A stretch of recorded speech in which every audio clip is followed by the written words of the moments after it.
샬롬, 반갑습니다. 오늘의 말씀은 마태복음 28장 20절에 있는 말씀입니다. 다시 한번 제가 봉독해 드리겠습니다. 내가 너희에게 분부한 모든 것을 가르쳐 지키게 하라. 볼지어다 내가 세상 끝날까지 너희와 항상 함께 있으리라 하시니라. 아멘. 2차 비대면으로 예배를 드린 지가 벌써 4주째가 되었습니다. 우리 성도들 중에는 주중에 교회에 나오셔서 교회를 둘러보시고 기도를 하고 가시는 분들이 꽤나 많은 것을 보면서 감사를 드립니다. 특별히 권사님들께서 릴레이 기도의 자리를 지켜주시니 감사를 드립니다.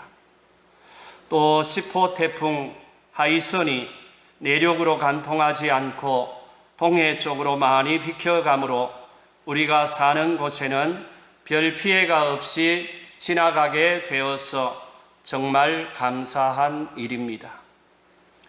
일기예보상으로는 다음 주 23일부터 가을이 온다고 하지만 들판을 둘러보니 벼들이 누렇게 익어가고 알밤들이 떨어지고 심어놓은 김장 배추와 무들이 자라는 것을 보니 이미 가을이 왔다는 것을 느낄 수 있습니다. 밤 공기도 이제 제법 살살해졌습니다. 환절기에 감기 조심할 수 있기를 바랍니다. 우리 성도님들의 소식 한 가지 알려드리겠습니다. 김필록 집사님의 남편 김재건 집사님께서 공사 현장에서 떨어져 왼팔에 골절상을 입어 지난 10일 목요일에 수술을 하고 회복 중에 있습니다. 빠르게 회복될 수 있도록 기도해 주시기를 바랍니다. 백옥성 권사님께서는 이제 성덕리 집으로 오셨습니다. 그리고 다음 주일에는 지난번처럼 1, 2부로 나누어서라도 함께 모여 예배를 드릴 수 있도록 이를 위해서도 기도해 주시기 바랍니다. 다음 주일 예배에 대해서는 주중에 변화가 있으면 알려드리도록 하겠습니다. 오늘은 끝날까지라는 제목으로 드린 말씀 가운데 마지막으로 함께 하심에 대하여 말씀을 드리도록 하겠습니다. 첫째, 주님은 임마누엘 하나님으로 세상 끝날까지 우리와 함께 하십니다. 마태복음 1장 23절에 보라 처녀가 잉태하여 아들을 낳을 것이요 그의 이름은 임마누엘이라 하리라 하셨으니 이를 번역한즉 하나님이 우리와 함께 계시다 함이라 했습니다. 이는 구약에서 여러 차례 예언되어지고 약속되어졌던 하나님의 언약, 하나님의 약속의 실현이요 성취인 것입니다.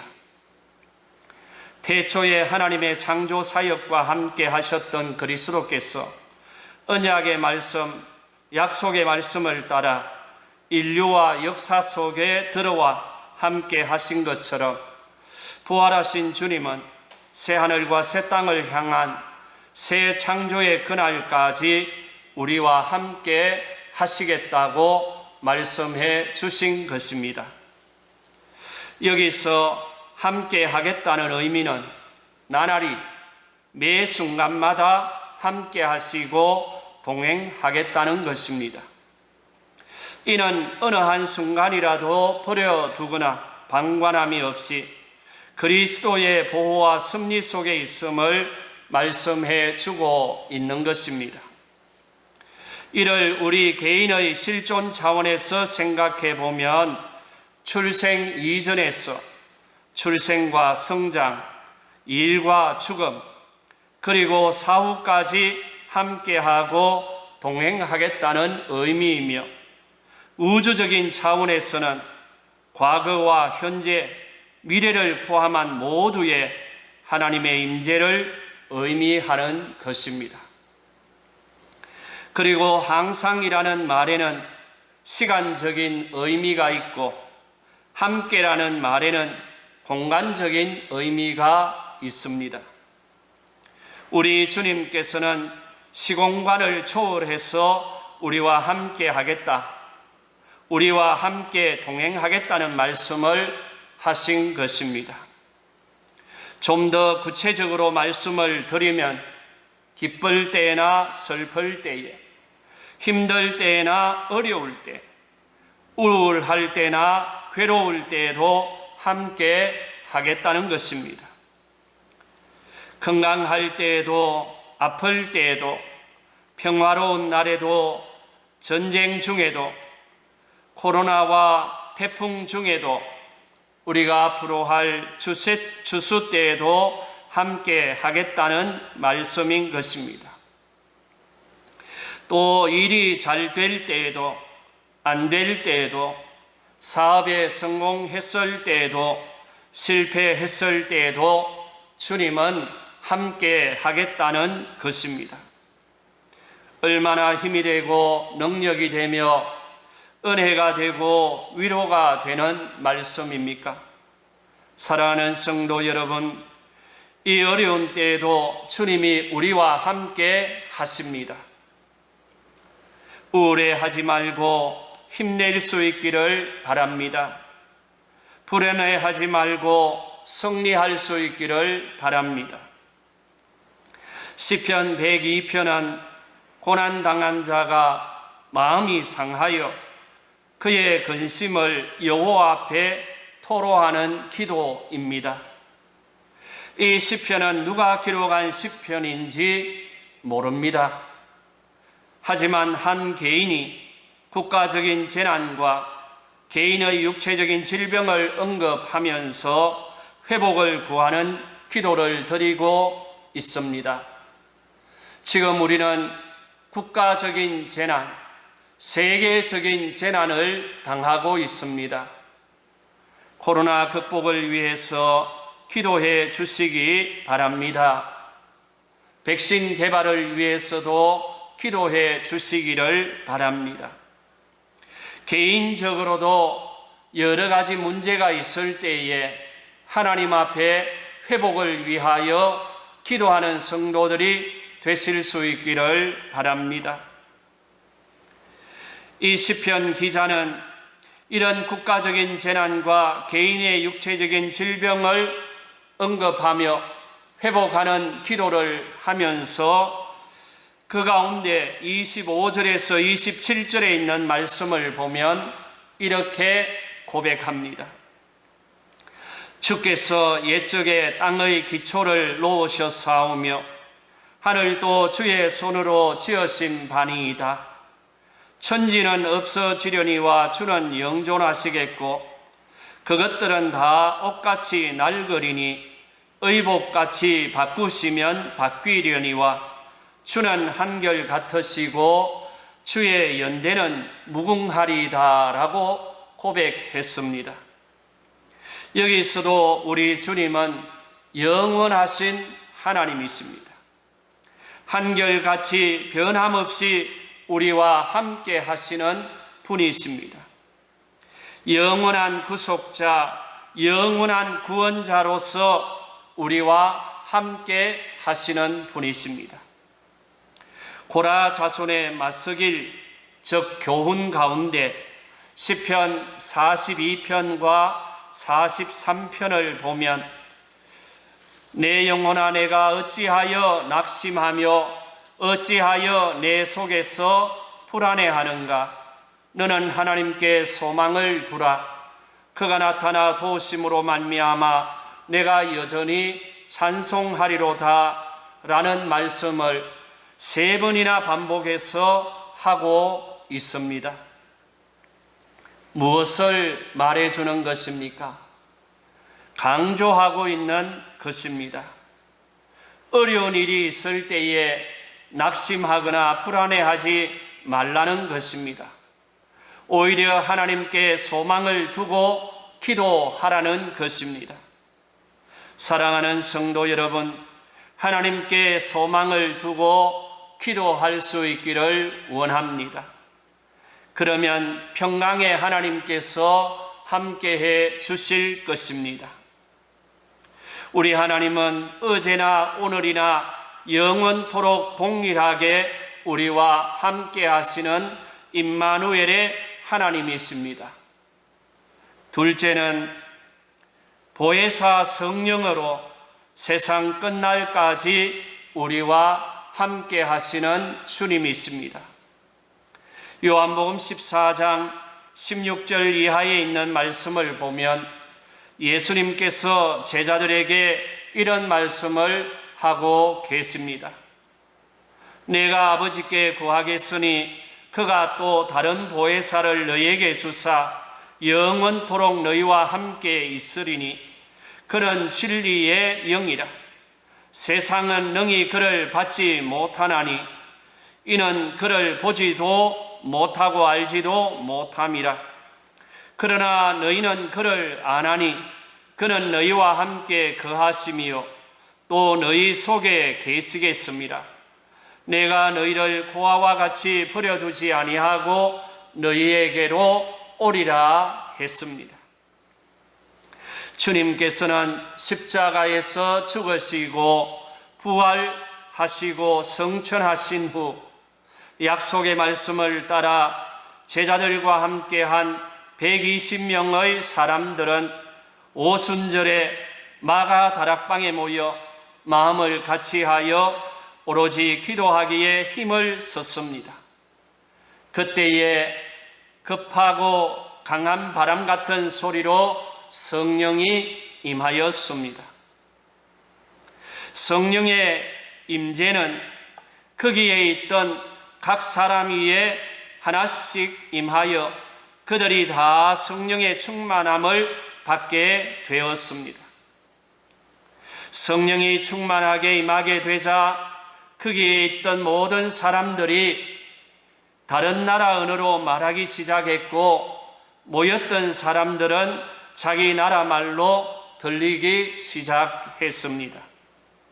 너무나도 신기하고 놀라운 체험을 하였습니다. 이런 일이 있고 난 후 성령의 능력을 받은 사람들은 유무상통하는 생활을 하게 되었고 자신의 것을 내어놓으면서 선교의 위대한 역사를 일으키게 했습니다.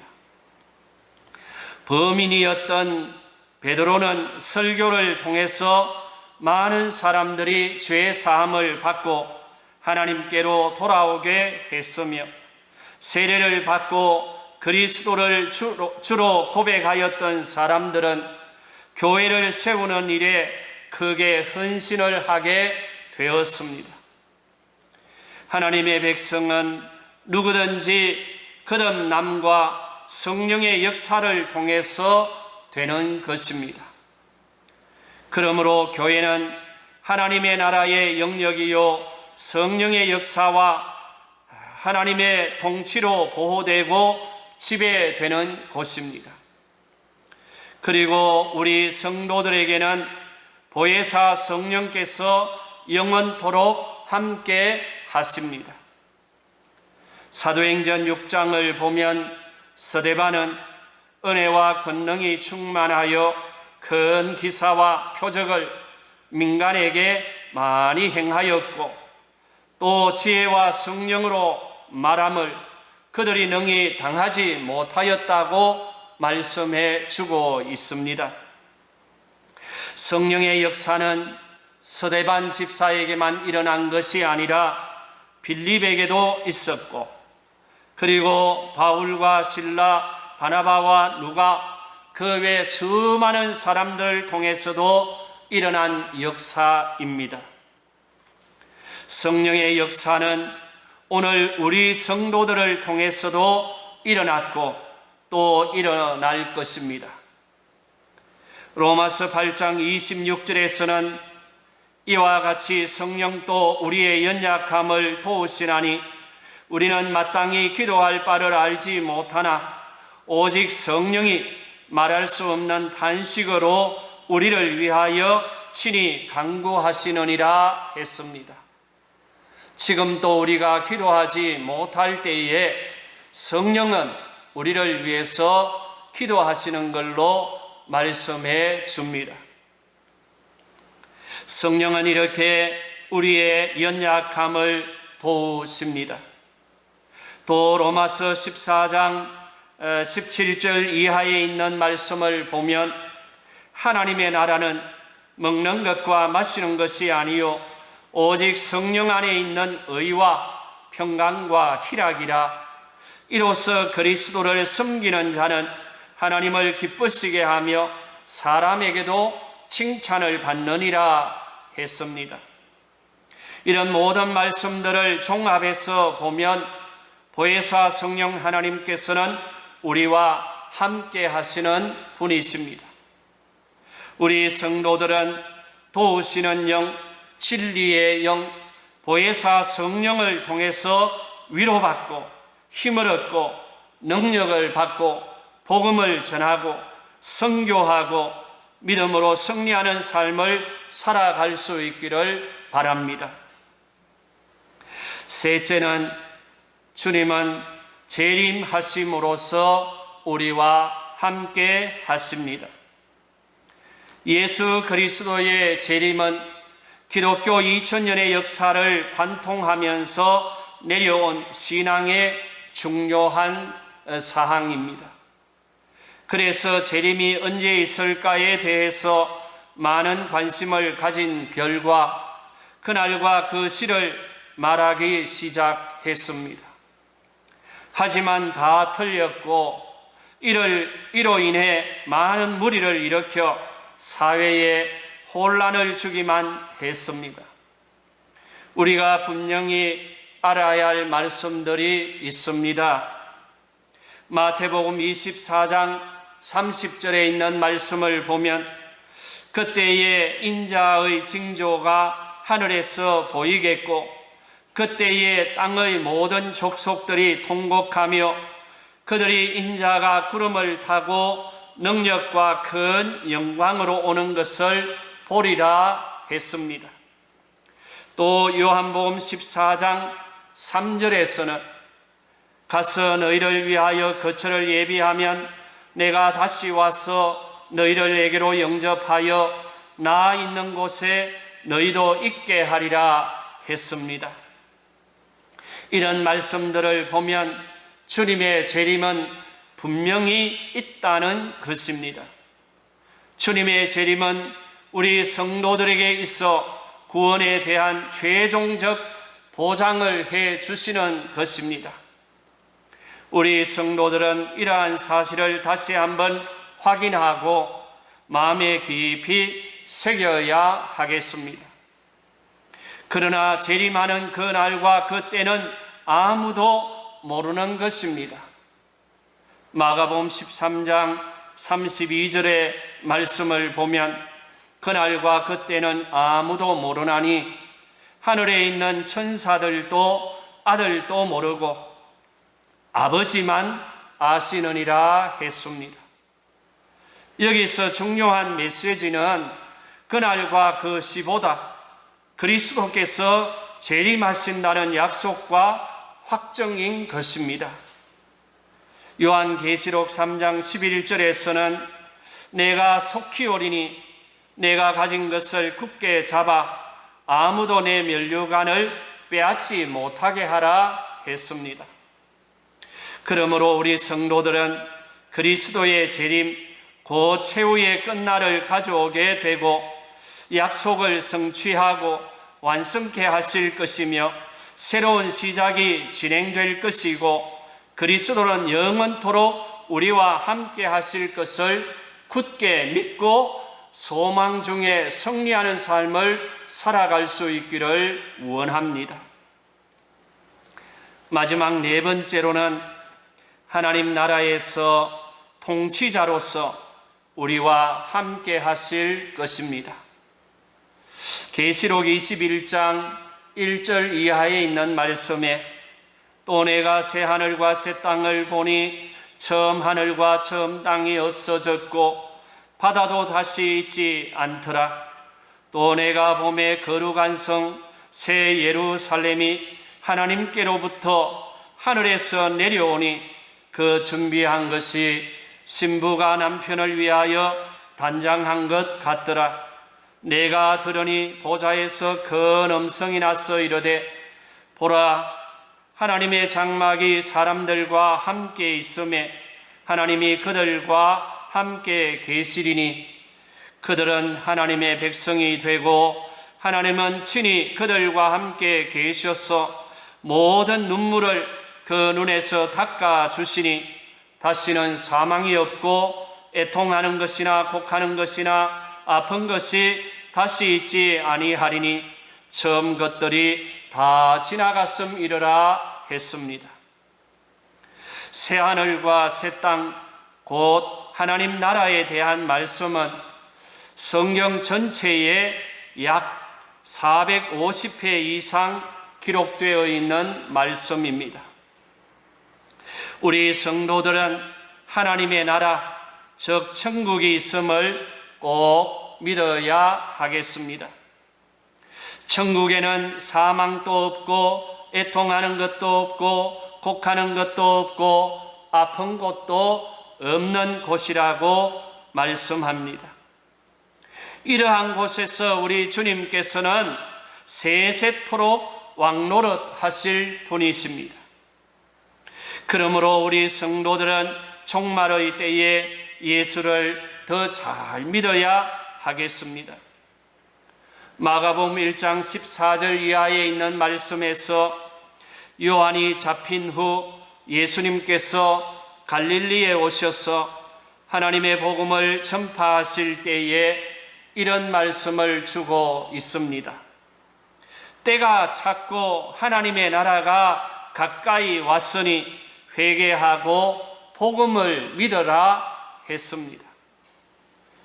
다시 말씀드리지만 우리 성도들은 종말의 때에 예수를 잘 믿어야 하겠습니다.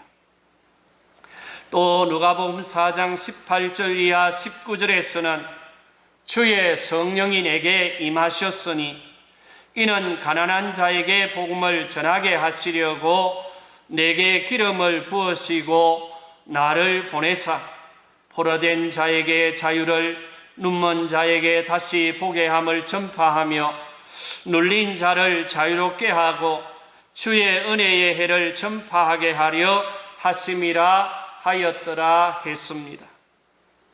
예수님께서 선포하신 하나님의 나라는 정치적인 나라가 아니라 영적인 특성을 가진 사랑과 평화의 나라인 것을 다시 한번 확인하면서 우리도 주님을 따라 이렇게 복음을 전할 수 있기를 바랍니다.